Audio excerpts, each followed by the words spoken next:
ఈ రాత్రికాల సమయంలో స్త్రీల కూడికకు చేరి వచ్చిన మీ అందరికీ నా హృదయపూర్వక వందనాలు తెలియజేస్తూ ఉంటున్నాను. అందరూ బాగున్నారమ్మా? అందరూ ఆరోగ్యంగా క్షేమంగా బాగున్నారు కదా? అయితే దేవాతి దేవునికే మహిమ కలుగునుగాక. అయితే పోయిన వారం మనం ఏ వాక్యాన్ని విన్నామమ్మా? ఎవరి గురించి?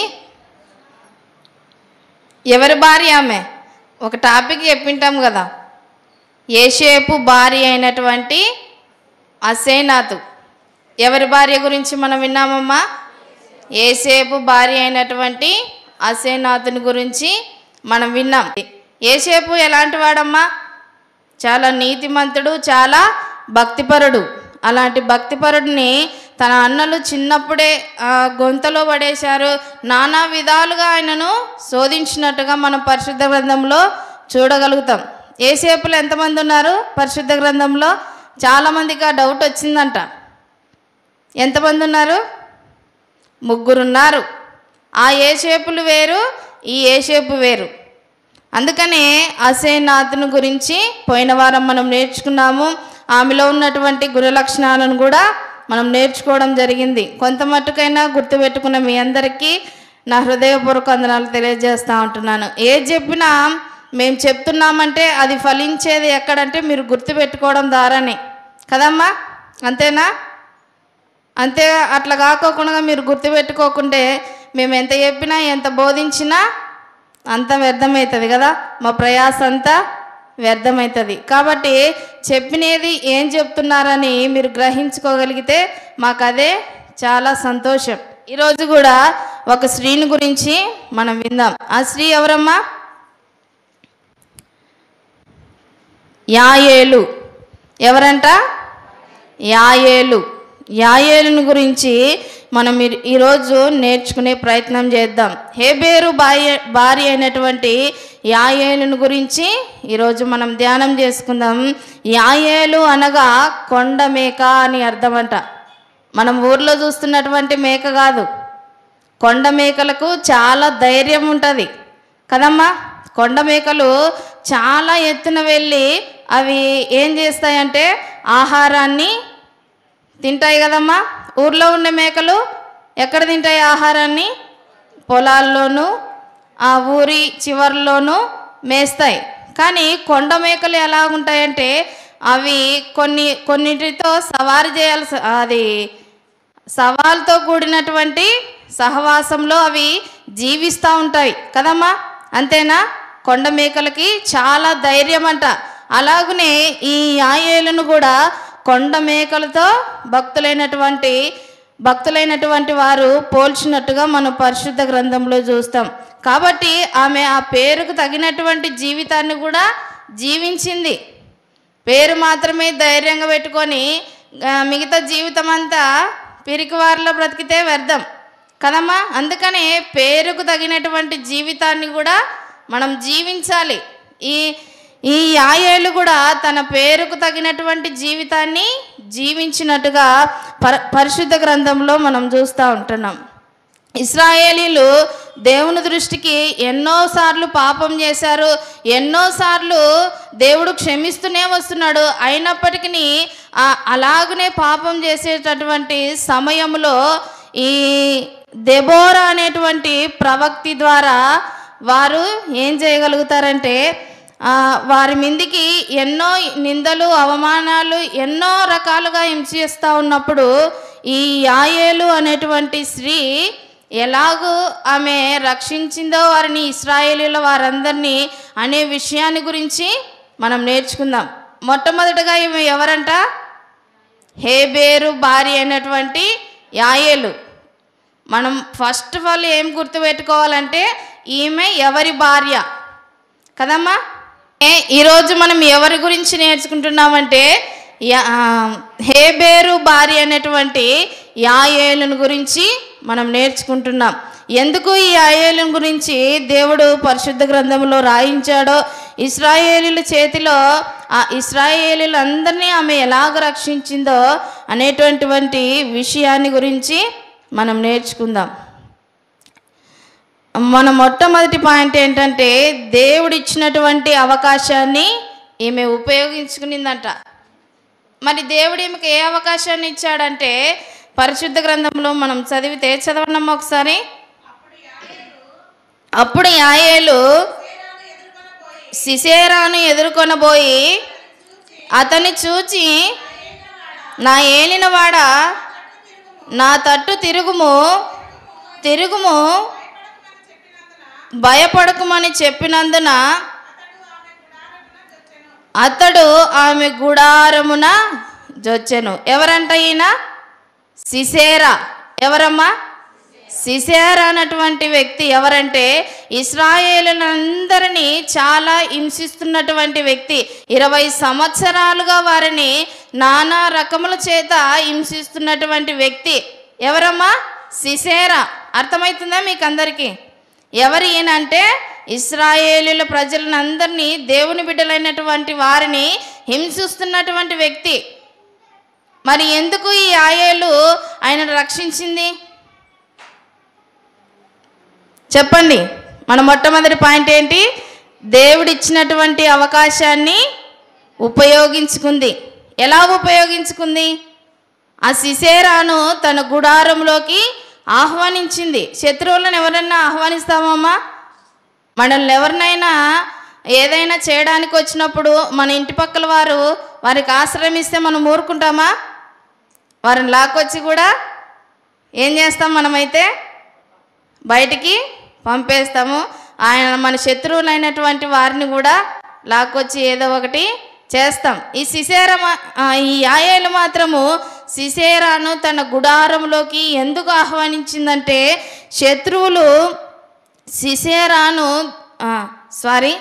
శత్రువులైనటువంటి సిసేరాను దేవుని బిడ్డలను కాపాడడానికి ఈయనను ఆహ్వానించినట్టుగా చూస్తూ ఉంటున్నాం. ఇశ్రాయేలీయులందరినీ హింసించినందుకు ఈ సిసేరాను యాయేలు గారు తన గుడారంలోకి పిలుచుకొని ఏం చేశారంటే చదవండి.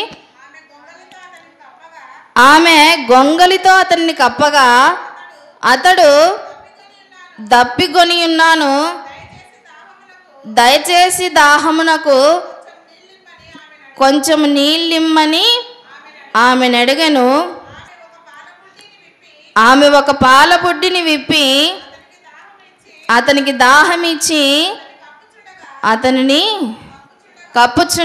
కప్పుచుండగా చాలేమ్మా, తర్వాత చదువుకుందాం. దెబోరా ప్రవక్తిని గురించి చాలాసార్లు మీకు ఒకసారి చెప్పాను కదమ్మా, గుర్తుందే? ప్రవక్తినీలు ఎంతమంది ఉన్నారు పరిశుద్ధ గ్రంథంలో? కరెక్ట్ చెప్పాలా? తలా ఒకటి చెప్పండి. ఎన్నైతే నేను కరెక్ట్ చెప్తాను. ఎంతమంది ప్రవక్తినీలు ఉన్నారు? 8 మందేనా? ఫిక్స్ అయినా? అందరు నీళ్లు నమ్ములుతున్నారు. ప్రవక్తినీళ్ళ లిస్ట్ అంతా మీ దగ్గర పెట్టాను నేను ఒకసారి, కానీ మీరు అందరూ మర్చిపోయారు. పోయినటువంటి వాక్యమే మనకి పోయిన వారం చెప్పినటువంటి వాక్యమే గుర్తున్నదు. ఎందుకంటే మనం దాన్ని ఇంకా నెమరు వేసుకోవడం లేదు. ప్రవక్తినీలు చెప్తాను, ఈసారి గుర్తుపెట్టుకోండి. పరిశుద్ధ గ్రంథంలో ప్రవక్తలైతే చాలామంది ఉన్నారు, కానీ ప్రవక్తినీలు చాలా తక్కువ మంది. వారు ఎంతమంది అంటే 8 మంది. 8 మంది కదమ్మా? ఎవరెవరు చెప్తారా? గుర్తులేదులే పాస్టమ్మ, ఇంకోసారి మీరు మెసేజ్లో ఒకసారి మరలా మాకు గుర్తు చేయండి అంటారా? దేవుని చిత్తం అయితే అలా కూడా మనం జ్ఞాపకం చేసుకుందాం కదమ్మా.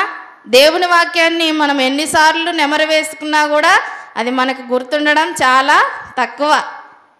అందుకనే దెబోరా ప్రవక్తిని ఒక ప్రవచనాన్ని ముందుగానే నిర్ణయించిందంట. ఎందుకంటే చదవండి, న్యాయాధిపతుల గ్రంథము 4వ అధ్యాయము 9వ వచనాన్ని చదవండి ఒకసారి. అప్పుడు ఆమె, నీతో నేను అగత్యముగా వచ్చేదను, అయితే నీవు ప్రయాణము వలన నీకు ఘనత కలుగదు. యెహోవా ఒక స్త్రీ చేతికి సిసేరాను అప్పగించునని చెప్పి తాను లేచి బారాకుతో కూడా కేదేశునకు వెళ్ళెను. కేదేశను ప్రాంతంలో అక్కడ సిసేరాను వారు బయలుదేరినట్టుగాను, ఇక్కడ దేవుని బిడ్డలైనటువంటి వారు కూడా యుద్ధంలో బయలుదేరినప్పుడు దెబోరాను ఒక ప్రవక్తిని ఆమె గురించి ముందుగానే ప్రవచనం ఇచ్చిందంట. ఏమని ఇచ్చిందమ్మా? చదివాము కదా ఇప్పుడు పరిశుద్ధ గ్రంథంలో. ఏమని ప్రవచనం ఇచ్చింది? సిసేరాను ఒక స్త్రీ చేతికి దేవుడు అప్పగిస్తాడు. ఆ సైన్యంతో వచ్చినటువంటి సిసేరా సైన్యంతో వచ్చినటువంటి వారందరినీ హతం చేసినప్పుడు సిసేరా ఒక్కడే మిగిలిపోతాడంట. ఆ యుద్ధంలో ఇశ్రాయేలు ప్రజలు చేసినటువంటి యుద్ధంలో ఈ సిసేరా ఒక్కడే మిగిలిపోయినప్పుడు దెబోరాను ప్రవక్తిని ఒక ప్రవచనాన్ని ఇచ్చింది. ఆ ప్రవచనం ఏంటంటే ఆయన మిగిలిపోయాడని మనం అనుకోకూడదు, కానీ దేవుడు ఒక స్త్రీ చేతికి వానిని అప్పగిస్తాడని ముందుగానే ప్రవచనం చేసినట్టుగానే ఇక్కడ యాయేలు చేతికి దేవుడు ఆమెను అప్పగించినట్టుగా మనం చూస్తూ ఉంటున్నాం కదమ్మా. చాలా క్లియర్గా ఉంది ఈ వాక్యం అయితే మనకి. సిసేరాను దెబోరాను ప్రవక్తిని ముందుగానే ప్రవచించినట్టుగానే స్త్రీ చేతికి అప్పగిస్తాడన్న రీతిగానే స్త్రీ చేతికి సిసేరాను అప్పగించేశాడు దేవుడు. మరి ఆమె ఆయనకి ఏం చేస్తూ ఉంటున్నదంటే మొదటగా సేవలు చేస్తూ ఉంటున్నది. ఎందుకంటే మన మొట్టమొదటి పాయింట్ ఏంటంటే దేవుడిచ్చినటువంటి అవకాశాన్ని ఉపయోగించుకోవడానికి. మరి ఎలా ఉపయోగించుకోవాలంటే మొట్టమొదటిగానే ఆయనను ఎదుర్కోవడానికి స్త్రీకి చాలా శక్తి తక్కువ కదమ్మా. అలా కాకోకుండా జ్ఞానంతో ఆలోచించిందంట ఈమె. ఎలా ఆలోచించిందంటే మొదటగా తన గుడారంలోనికి ఆయనను ఆహ్వానించింది. అలా ఆహ్వానించుకోలేకపోతే మొదటగా వారితో యుద్ధం చేస్తామో మనము? మన భర్తలతోనైతే ఎంతైనా యుద్ధం చేస్తాం, కానీ ఒక శత్రువుతో మాత్రం యుద్ధం చేయాలంటే కష్టం కదా మనకి. మన భర్తలతోనైతే మనం చాలా యుద్ధాలు చేస్తాం, కానీ శత్రువులతో యుద్ధం చేయాలంటే మనకి చాలా శక్తి తక్కువ. అందుకనే ఈమె తన బలాన్ని కాకోకుండా తన జ్ఞానాన్ని ప్రదర్శించినట్టుగానే ఆయన దాహం అడిగితే ఈమె ఏమిచ్చిందంట? పాల బుడ్డి ఇచ్చింది. మనం ఏం చేస్తాం? కనీసం మంచినీళ్ళు కూడా ఇయ్యం అలాంటి వ్యక్తులకి కదమ్మా. పాలు ఇచ్చి ఆయనకు పాలు ఇచ్చినట్టుగా మనం చూస్తూ ఉంటున్నాం. మరి దేవుని ప్రజలకు న్యాయం చేయాలంటే ఈమె ఏం చేయాలి? తనని దెబోరా చెప్పినటువంటి ప్రవచనం అయితే నెరవేరింది. ఇశ్రాయేలు ప్రజల్ని కాపాడాలంటే ఈమె ఆయనను ఏం చేయాలి? చంపాలా? మరి ఈమె ఏం చేసింది? కాపాడిందా? కింది వచనాలు చదివితే మనకి క్లియర్గా అర్థమవుతుంది. మన రెండవ పాయింట్ ఏంటంటే తన దగ్గర ఉన్నదాన్ని దేవుని కోసం ఉపయోగించిందట. తన దగ్గర ఏముందమ్మా? తన దగ్గర ఏముందో కింది వచనాలను మనం చదువుదాం. 21వ వచనాన్ని చదవండి. పిమ్మట హేబేరు భార్య అయిన యాయేలు గుడారపు మేకు తీసుకొని సుత్తె చేత పట్టుకొని అతని యొద్దకు మెల్లగా వచ్చి అతని అలసట చేత గాఢ నిద్ర కలిగి ఉండగా నేలకు దిగునట్లు ఆ మేకును అతని కలతలలో దిగగొట్టిందంట. ఏం చేసింది? ఆయనను కాపాడింది ఫస్ట్ టైము కదమ్మా. ఆయనను ఫస్ట్ టైమో కాపాడింది. ఆయన నీళ్ళు ఇమ్మంటే పాలిచ్చింది. గొంగలితో కూడా ఆయనను కప్పి ఏం చేసింది? నిద్ర వచ్చింది. నువ్వు నిద్రవో, నేను చేసే కార్యం దేవుడు నాకు అప్పగించినటువంటి కార్యాన్ని నేను చేస్తానని ఆమె ఏం చేసిందమ్మా? తన దగ్గర ఉన్నటువంటి మేకును సుత్తెను తీసుకొని అతని కణతలలో దిగగొట్టిందంట. మనకంత ధైర్యం చాలుతుందమ్మా? అస్సలు చాలదు కదా. పారిపోతాం మనమైతే. నీళ్ళు ఇమ్మంటే ఇస్తాము, ఇంకా ఏమంటే చేస్తాము, కానీ ఆయనను ఆ శత్రువులను ఇంట్లోనే పెట్టుకోవాలంటే మనకి చాలా ధైర్యము తక్కువ. ఆయన వండుకున్న తర్వాత మరొకసారి చదవండి. పిమ్మట హేబేరు భార్య అయినటువంటి యాయేలు గుడారపు మేకు తీసుకొని సుత్తె చేత పట్టుకొని అతని యొద్దకు మెల్లగా వచ్చి అలసట చేత గాఢ నిద్ర కలిగి ఉండగా నేలకు దిగునట్లు ఆ మేకును అతని కణతలలో దిగగొట్టిందంట. హల్లెలూయా. దేవుడు చెప్పినటువంటి కార్యాన్ని ఏమైనా చేసిందమ్మా? ఇశ్రాయేలు ప్రజలకు ఏమైనా న్యాయం చేసిందా? తన దగ్గర ఉన్నటువంటి దాన్ని ఉపయోగించుకునిందా ఆమె? లేదంటే ఇతర కార్యాల చేత ఆయనను ఏదైనా ఇది చేసిందా? తన దగ్గర ఉన్నటువంటి దాన్ని ఉపయోగించుకున్నది కదమ్మా. మనం ఏం చేస్తామంటే దేవుడు చక్కటి స్వరాలను ఇచ్చింటాడు, పాడగలిగే వరాలను ఇచ్చింటాడు, పరిచర్య చేయగలిగే మనసు ఇచ్చింటాడు. కానీ ఆ మనసంతా తీసుకుపోయి ఆడబెడతాము, మన ఇంటిలో మన పనులకి ఉపయోగించుకుంటాం. తన దగ్గర ఉన్నటువంటి చిన్నదాన్ని దేవుడు చెప్పాడు కదా అని ఆమె ఏం చేసింది? ఉపయోగించుకుంది. మరి మన దగ్గర ఉన్నటువంటి తలాంతులను మనం ఏం చేస్తాం? దేవుని కోసం వాడుకుంటున్నామా? తలాంతులని బీరువాలో పెడతా ఉంటున్నామా? బీరువాలోనే పెడుతున్నాం కదమ్మా.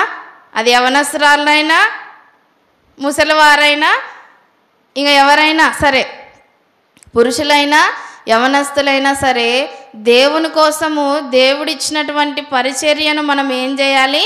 ముందుకు తీసుకెళ్ళాలి. దేవుడిచ్చినట్టు తన దగ్గర ఉన్నటువంటి దానిని దేవుని కోసం ఉపయోగించింది. మరి మన దగ్గర ఉన్నటువంటి తలాంతులను మనం వేటి కోసం ఉపయోగిస్తూ ఉంటున్నామంటే మన కుటుంబ పోషణ కోసం మనము ఉపయోగిస్తూ ఉంటున్నాం కదమ్మా. అంతేనా? ఇంకా దేనికోసమైనా ఉపయోగిస్తూ ఉంటున్నారా? అలా కాకోకుండా మన దగ్గర ఉన్నటువంటి దానిని దేవుని కోసం మనము ఉపయోగిస్తే దేవుడు మనల్ని అధికముగా హెచ్చిస్తాడు. అలా కాకోకుండా మన దగ్గర ఉన్నటువంటి తలాంతులను మన దగ్గరే పెట్టుకుంటే అవి ఏమవుతాయి? మన దగ్గర ఏదైనా చక్కని వంట చేసుకొని పెట్టుకున్నప్పుడు అది అట్లే పెడితే అట్లే బాగుంటుందమ్మా. దాన్ని మన కుటుంబం పోషణ కోసం ఉపయోగించుకుంటే బాగుంటుంది. ఉపయోగించుకుంటేనే ఏదైనా ఉపయోగపడుతుంది. అలా ఉపయోగించుకోకుండా మన దగ్గర ఉన్నటువంటి తలాంతులను మనం దాచిపెడితే అది చెడిపోయే అవకాశం కూడా ఉంటుంది. కాబట్టి మన దగ్గర దేవుడు ఏదైనా అవకాశాన్ని, మన దగ్గర ఉన్నటువంటి దానిని మనం ఎవరి కోసం ఉపయోగించాలంటే దేవుని కోసము ఉపయోగించాలి. ఈ యాయేలు కూడా తన దగ్గర ఉన్నటువంటి దానిని దేవుని కోసము ఉపయోగించినట్టుగానే మన దగ్గర ఉన్నటువంటి తలాంతులను కూడా మనము కూడా దేవుని కోసము ఉపయోగించాలి. అలాగనే మన ఇంటిలో మన భర్తల్ని కానీ మన పిల్లల్ని కానీ ఎవరినైనా సరే మందిరానికి రాబట్టుకోవడం కూడా ఏంటి? దేవుని కోసము ఉపయోగించినట్టే. అలా కాకోకుండా మన భర్తలు మన మాట వినర్లే అని మనము వారిని అట్టే ఇడిచిపెడితే ఏమవుతారంటే నశించి నరకానికి వెళ్ళే అవకాశం ఉంది. మరి మనలో ఎవరు నరకానికి వెళ్ళినా మనకి ఎంత బాధ ఉంటుందో కదమ్మా. చాలా బాధ ఉంటుంది. ఎందుకంటే ఇహలోకపరంగా మనం చాలా ప్రేమానురాగాలతో కలిగి ఉంటాము కాబట్టి ఎవరైనా మనలో నరకానికి వెళ్తే మనకి చాలా బాధ వేస్తుంది. అలా కాకోకుండా మన దగ్గర ఉన్నటువంటి దానిని దేవుని కోసం మనం ఉపయోగిస్తే దేవుడు కూడా దాన్ని అవకాశాన్ని ఉపయోగించుకుంటాడు. అలా కాకోకుండా మనం దాన్ని అట్టనే దాచిపెడితే చెడిపోయే ప్రమాదం కూడా ఉంటుందని దేవుని వాక్యం మనకు సెలవిస్తూ ఉంటున్నది. కాబట్టి ఈ యాయేలు గారు కూడా తగినటువంటి సమయం కోసం ఎదురు చూసింది కదమ్మా. అంతేనా? తగినటువంటి సమయము కోసం ఎదురు చూసింది. ఆయన గాఢ నిద్రలోకి వెళ్ళినప్పుడు ఆ మేకును ఆయన కణతలలో దిగగొట్టిందంట కదమ్మా. ఎంత ధైర్యం ఉండాలి ఆ కార్యం చేయాలంటే. మనకైతే అస్సలు ధైర్యం రాదు. కనీసం మన ఇంట్లో బొద్దింకలు కూడా చంపలేము మనం. కొంతమంది స్త్రీలైతే బల్లులకు ఎదబడమే, తేళ్ళకి ఎదబడమే, అన్నిటికీ ఎదబడమే. అలా కాకుండా మనం ధైర్యంగా ఉంటే మనంత సాహస కార్యాలు ఎవరు చేయలేరంట. ఈ యాయేలు గారు కూడా ఆ శక్తి లేకపోతే ఆమె ఆ కార్యాన్ని చేసేది కాదు. ఇశ్రాయేలు ప్రజలందరినీ కూడా కాపాడేది కాదు. దెబోరా ఇచ్చినటువంటి ప్రవచనాన్ని కూడా ఈమె నెరవేర్చేది కాదు కదమ్మా. ఈమె స్త్రీ చేతికి దేవుడు ఆయనను అప్పగిస్తాడన్నట్టుగానే ఈమె తనను సద్వినియోగం చేసుకునింది. అలాగనే ఆయనను మేకుతో కూడా దిగగొట్టి చంపినట్టుగా మనం చూస్తూ ఉంటున్నాం కదమ్మా. మనము కూడా ధైర్యం కలిగి ఉండాలని ఈ యాయేలు ఎలాగైతే ధైర్యంగా ఉండిందో మనము కూడా అలాగనే ధైర్యంగా ఉండాలి. అది ఏ విషయమైనా సరే మనం ఎదుర్కొనగలిగే శక్తి మనలో ఉండాలి. అప్పుడైతేనే మనము దేవుని కోసము మన దగ్గర ఉన్నటువంటి దానిని ఉపయోగించినటువంటి వారమవుతాం. అలా కాకోకుండా మన దగ్గర ఉన్నటువంటి తలాంతులని మనం అలాగే ఉంచుకుంటే అది ఎప్పటికైనా చెడిపోయే అవకాశం ఉంటుందని దేవుని వాక్యం మనకు సెలవిస్తూ ఉంటున్నది. మూడవదిగా ఏంటంటే, దేవుడు సహాయం చేస్తాడని ఈమె విశ్వసించిందంట. మరి దేవుడు ఈమెకు సహాయం చేశాడంటే ఖచ్చితంగా దేవుడు సహాయం చేశాడు. ఆమె అనుకున్నటువంటి కార్యాన్ని కూడా ధైర్యంగా చేయగలిగింది. మనం కూడా దేవుడు మనకు సహాయం చేస్తాడని మనం మొదటగా ఏం చేయాలంటే విశ్వసించాలి. మనం విశ్వసించిన ప్రకారంగానే దేవుడు మనకి ఆ పనేదో మనము చేయడానికి దేవుడు మనకు కూడా శక్తిని ఇస్తాడని దేవుని వాక్యం మనకు సెలవిస్తూ ఉంటున్నది. అంతేకాకుండా ఈమె స్త్రీలలో దీవెన నొందిన స్త్రీ అంట. ఎలాంటిదంటమ్మా ఈమె? ఈ యాయేలు గారు స్త్రీలలో చాలా దీవెన నొందినటువంటి స్త్రీగా కూడా మనం చూస్తూ ఉంటున్నాం. చూడండి ఒకసారి, అదే న్యాయాధిపతుల గ్రంథము 5వ అధ్యాయము 24వ వచనాన్ని చదవండి. కయీనుడైన హేబేరు భార్య యాయేలు స్త్రీలలో దీవెననందును గుడారములలో నుండు స్త్రీలలో ఆమె దీవెననందును. ఎలాంటిదంటమ్మా అమ్మాయి? గుడారములో ఉన్నటువంటి స్త్రీలలో ఆమె దీవెన నొందిన స్త్రీ అంట. మనము కూడా ఇలాంటి చక్కటి పదాలను మనము అనిపించుకోవడానికి అర్హులముగా ఉండాలంటే ఈ యాయేలు గారు ఎలాగైతే తన జీవితాన్ని నిలబెట్టుకునిందో, దేవుని కోసం తన దగ్గర ఉన్నటువంటి దాన్ని ఉపయోగించిందో, మనము కూడా అలాగను ఉపయోగిస్తే మనము కూడా గుడారములో ఉన్నటువంటి స్త్రీలలో దీవెన నొందిన స్త్రీలని మనము కూడా అనిపించుకుంటాం. అలా కాకోకుండా మనం ఇష్టానుసారంగా ఈ లోకములో జీవిస్తే మనం స్త్రీలలో దీవెన నొందిన స్త్రీలమవుతామా అమ్మ? కాము కదా, ఎప్పటికీ కాలేం అట్లా. అలా కాకోకుండా ఈ యాయేలు గారు దేవుని కొరకు నిలబడినట్టుగా, దేవుడిచ్చినటువంటి అవకాశాన్ని వినియోగించుకున్నట్టుగా మనం చూస్తూ ఉంటున్నాం. కాబట్టి మనం కూడా దేవుని కొరకు ధైర్యముగా నిలబడాలని దేవుని వాక్యం మనకు సెలవిస్తూ ఉంటున్నారు. ఈ యాయేలు గారు ఎలాగైతే స్త్రీలలో నీవు దీవెన నొందిన దానవని దేవుని వాక్యం ద్వారా ఎలాగైతే లిఖించబడిందో, మనము కూడా స్త్రీలలో దీవెన నొందిన స్త్రీ. మనం ఉన్నంత వరకు ఆమె చాలా చక్కగా జీవించింది, అందరిలో చాలా మంచి ప్రవర్తన కలిగిందనే అనిపించుకోవాలి. అలా కాకోకుండా ఆమె పోతే పోయింది కానీ ఒక పీడ విరగడైందని అనిపించుకోకూడదు మనం కదమ్మా. అది స్త్రీలైనా పురుషులైనా మరి ఎవరైనా సరే మనము దేవుడు ఇచ్చినటువంటి అవకాశాలను వినియోగించుకోవాలని దేవుని వాక్యం ద్వారా మీకు అందరికీ తెలియజేస్తూ ఉంటున్నాను. కొండ మేకలు ఎలాగైతే ధైర్యంగా జీవించాయో ఈమె కూడా, ఈ యాయేలు గారు కూడా అలాగనే అంతే ధైర్యంగా జీవించింది కదమ్మా. జీవించిందా లేదా? ఖచ్చితంగా జీవించగలదని మనం చెప్తాం. ఎందుకంటే ఈ వాక్యంలో ఆమె గురించి చాలా క్లియర్గా రాసింది. మీరు ఇంటికి వెళ్ళిన తర్వాత కూడా ఒకసారి చదువుకోండి.